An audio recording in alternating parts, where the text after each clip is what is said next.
Hello नमस्कार दोस्तों।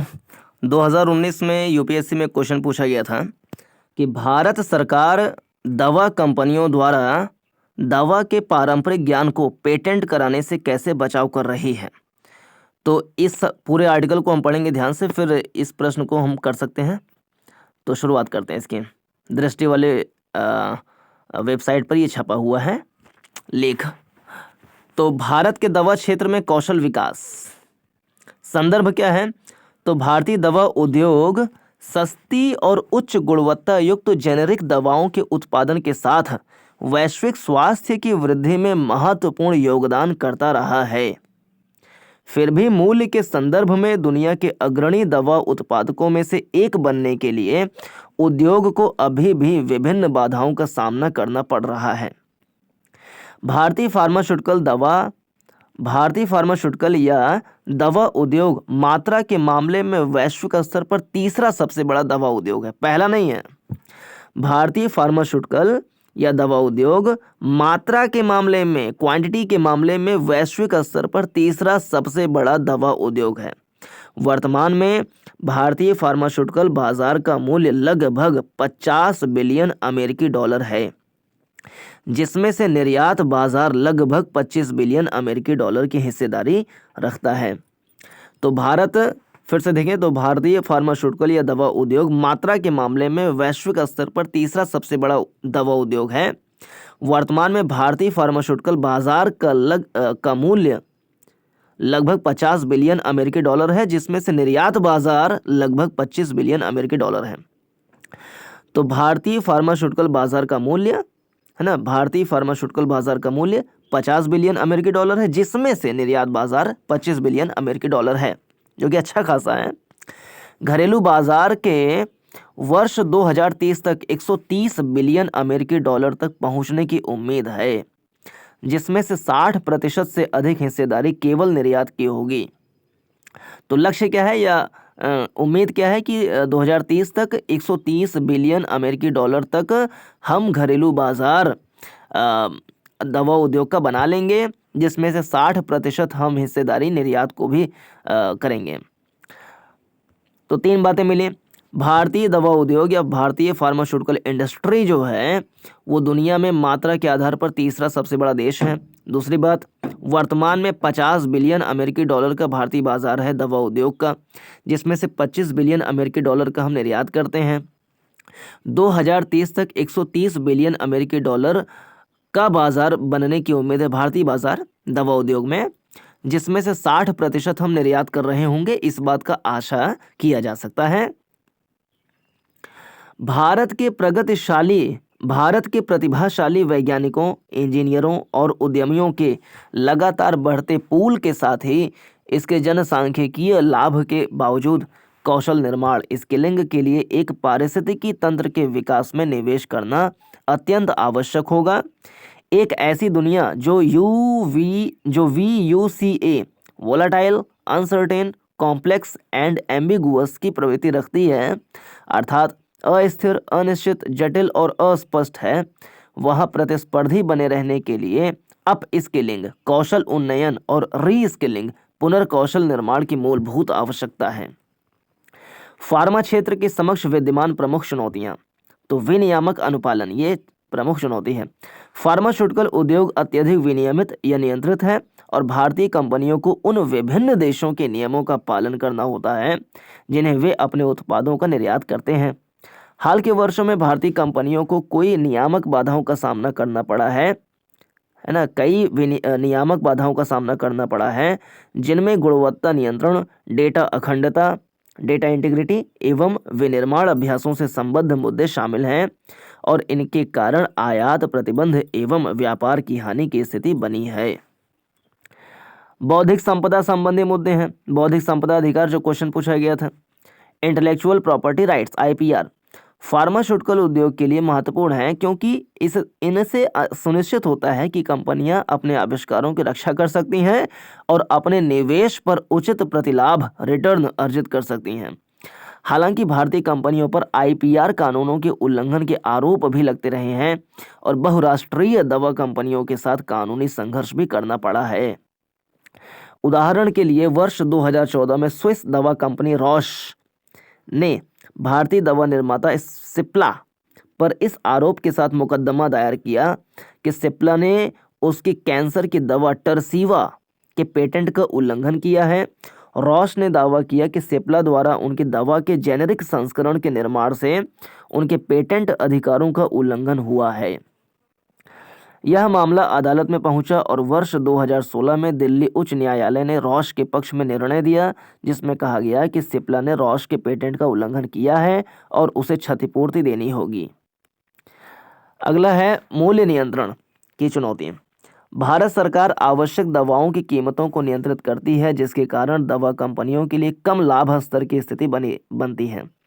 यह फिर कंपनियों के अनुसंधान एवं विकास गतिविधियों को प्रभावित करता है, क्योंकि उनके पास नवोन्मेषी उत्पादों में निवेश करने के लिए कम धन होता है। अगला, नवाचार की कमी। भारत में अधिकांश फार्मास्यूटिकल कंपनियां जेनेरिक दवाओं के निर्माण पर ध्यान केंद्रित करती हैं, न कि अनुसंधान एवं विकास पर। उद्योग ने अभी तक नवोन्मेषी दवा खोज में एक सुदृढ़ आधार स्थापित नहीं किया है, जिससे बाजार में नई दवाओं की कमी की स्थिति है। अगला, अवसंरचनात्मक चुनौतियां। भारत में परिवहन, ऊर्जा और संचार सहित विभिन्न अवसंरचनात्मक कमियां उद्योग के लिए उल्लेखनीय चुनौतियां पेश करती हैं। पर्याप्त परिवहन सुविधाओं की कमी उत्पादों की समय पर आपूर्ति को प्रभावित करती हैं, जबकि पावर आउटेज, कम्युनिकेशन ब्रेकडाउन से निर्माण प्रक्रिया बाधित हो सकती है। कुशल कार्यबल की कमी। फार्मास्यूटिकल उद्योग को अनुसंधान एवं विकास, निर्माण और गुणवत्ता नियंत्रण सहित विभिन्न क्षेत्रों में कुशल कार्यबल की आवश्यकता होती है, लेकिन इस उद्योग में कुशल पेशेवरों की कमी है, जिससे मांग और आपूर्ति के बीच अंतराल उत्पन्न होता है। वैश्विक प्रतिस्पर्धा। भारतीय दवा उद्योग को चीन जैसे अन्य देशों से कड़ी प्रतिस्पर्धा का सामना करना पड़ता है, जो निम्न उत्पादन लागत और उच्च उत्पादन क्षमता प्रदर्शित करते हैं। चीन पर भारी निर्भरता। विभिन्न देशों के लिए उच्च गुणवत्ता युक्त दवाओं का अग्रणी आपूर्तिकर्ता होने के बावजूद भारतीय फार्मास्यूटिकल उद्योग दवा संबंधी कच्चे माल अर्थात सक्रिय दवा घटक एक्टिव फार्मास्यूटिकल इंग्रेडिएंट्स API के लिए चीन पर अत्यधिक निर्भरता रखता है। भारतीय दवा निर्माता अपनी कुल थोक आवश्यकताओं का लगभग 70% चीन से आयात करते हैं। डेटा ब्रिज मार्केट रिसर्च की एक रिपोर्ट के अनुसार सक्रिय दवा घटक API एक्टिव फार्मास्यूटिकल इंग्रेडिएंट्स बाजार का मूल्य वर्ष 2021 में 300 ट्रिलियन अमेरिकी डॉलर, ये बिलियन होना चाहिए यहाँ तक है, जो वर्ष 2029 तक 7.6% चक्रवृद्धि वार्षिक वृद्धि दर के साथ 540 बिलियन अमेरिकी डॉलर तक पहुंच सकता है। ट्रिलियन कहाँ से हो जाएगा इतना ज़्यादा। अब इस क्षेत्र में भारत सरकार क्या कर रही है, संबंधित पहले क्या है, तो फार्मास्यूटिकल उद्योग के सुदृढ़ीकरण हेतु योजना स्ट्रेंथनिंग फार्मास्यूटिकल्स इंडस्ट्री स्कीम। यह योजना फार्मास्यूटिकल उद्योग की MSME इकाइयों के प्रौद्योगिकी उन्नयन के लिए क्रेडिट लिंक पूंजी और ब्याज सब्सिडी प्रदान करने के साथ ही फार्मा क्लस्टर्स में अनुसंधान केंद्रों, परीक्षण प्रयोगशालाओं और ETPs एफ्लुएंट ट्रीटमेंट प्लांट सहित सामान्य सुविधाओं के लिए इनमें से प्रत्येक को 20 करोड़ रुपए तक का समर्थन प्रदान करती है। अगला है बल्क ड्रग पार्क योजना का प्रसार। भारत सरकार विभिन्न राज्यों के साथ साझेदारी में देश में 3 मेगा बल्क ड्रग पार्क विकसित करने का लक्ष्य रखती है, ताकि देश में बल्क दवाओं की निर्माण लागत को कम किया जा सके और बल्क दवाओं के लिए अन्य देशों पर निर्भरता कम हो सके। यह योजना दवाओं की निरंतर आपूर्ति प्रदान करने और नागरिकों को सस्ती स्वास्थ्य सेवा प्रदान करने में भी मदद करेगी। अगला है production linked incentive PLI scheme. इस योजना का उद्देश्य देश में अत्यंत आवश्यक महत्वपूर्ण स्टार्टिंग सामग्री की स्टार्टिंग मटेरियल्स, ड्रग इंटरमीडिएट्स और सक्रिय दवा घटक API के घरेलू विनिर्माण को बढ़ावा देना है। आगे की राह अनुसंधान और नवाचार। जीवन विज्ञान अनुसंधान पद्धति और आर्टिफिशियल इंटेलिजेंस, मशीन लर्निंग एवं डेटा एनालिटिक्स जैसी अत्याधुनिक प्रौद्योगिकियों में विशेषज्ञता रखने वाले पेशेवरों का नवाचार क्षेत्र में होना आवश्यक है, जो वैश्विक बाजार में 2/3 हिस्सेदारी रखता है। उचित विनियमन सुनिश्चित करना।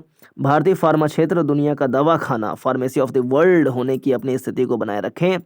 इसके लिए आवश्यक है कि गुणवत्ता नियंत्रण पेशेवर उन साधनों से सुसज्जित हों जो सुनिश्चित करें कि तैयार उत्पाद अंतर्राष्ट्रीय मानकों को पूरा करते हों। डिजिटल टेक का लाभ उठाना। उत्पादकता, दक्षता और नवाचार में सुधार के लिए डिजिटल तकनीकों का लाभ उठाना कंपनियों के लिए महत्वपूर्ण होगा। उदाहरण के लिए नैदानिक परीक्षण, क्लिनिकल ट्रायल्स को अधिक दक्ष और प्रभावी बनाने के लिए डिजिटल तकनीक का इस्तेमाल किया जा रहा है। दवा की खोज और विकास में सुधार के लिए आर्टिफिशियल इंटेलिजेंस का उपयोग किया जा रहा है। मशीन लर्निंग एल्गोरिदम का उपयोग पैटर्न की पहचान करने और परिणामों का अनुमान लगाने के लिए बड़ी मात्रा में डेटा का विश्लेषण करने हेतु किया जा रहा है। प्रतिस्पर्धात्मकता। बिक्री, विपणन और आपूर्ति श्रृंखला प्रबंधन में अप स्किलिंग और री स्किलिंग की आवश्यकता है। साथ ही पर्यावरण, सामाजिक और शासन environmental, social and governance ESG मानदंड, लक्ष्य एवं हरित प्रौद्योगिकी के अंगीकरण तथा क्रॉस फंक्शनल कौशल में कर्मचारियों को प्रशिक्षित करने की आवश्यकता है। फार्मा पेशेवरों का कौशल निर्माण। फार्मा क्षेत्र वैज्ञानिक अनुसंधान, दवा विकास, फार्मा पेशेवरों का कौशल निर्माण। फार्मा क्षेत्र में वैज्ञानिक अनुसंधान, दवा विकास, नियामक अनुपालन, विपणन और बिक्री सहित विविध क्षेत्रों में कौशल संपन्न पेशेवरों की मांग रखता है। इसलिए शैक्षिक कार्यक्रमों को कौशल विकास पर ध्यान देना चाहिए जो कार्यबल अधिक कुशलतापूर्वक और प्रभावी ढंग से अपनी भूमिका निभाने में मदद कर सकता है। भारतीय संस्थानों द्वारा फार्माकोलॉजी पाठ्यक्रम को नियमित रूप से अद्यतन किया जाना चाहिए ताकि छात्र भविष्य की आवश्यकताओं के अनुरूप तैयार हो सकें। उद्योग के सहयोग से LSSDC और फार्मेसी काउंसिल ऑफ इंडिया ने बी फार्मा पाठ्यक्रम के लिए स्किलिंग मॉड्यूल विकसित किए हैं। Bachelor of pharmacy. LSSDC लघु और मध्यम उद्यमों में लगभग 7,500 श्रमिकों की कौशल उन्नयन का लक्ष्य रखता है। LSSDC कौशल विकास और उद्यमशीलता मंत्रालय के शासनादेश के तहत एक गैर लाभकारी नॉट फॉर प्रॉफिट गैर सांविधिक नॉन स्टैट्यूटरी प्रमाणन निकाय है। प्रश्न है, भारत के फार्मास्यूटिकल क्षेत्र के समक्ष विद्यमान प्रमुख चुनौतियां कौन सी हैं और वैश्विक बाजार में निरंतर विकास एवं प्रतिस्पर्धा सुनिश्चित करने के लिए उन्हें कैसे संबोधित किया जा सकता है। तो ये रहा इस वीडियो का डिस्कशन। पूरा देखने के लिए धन्यवाद। नमस्कार, जय हिंद।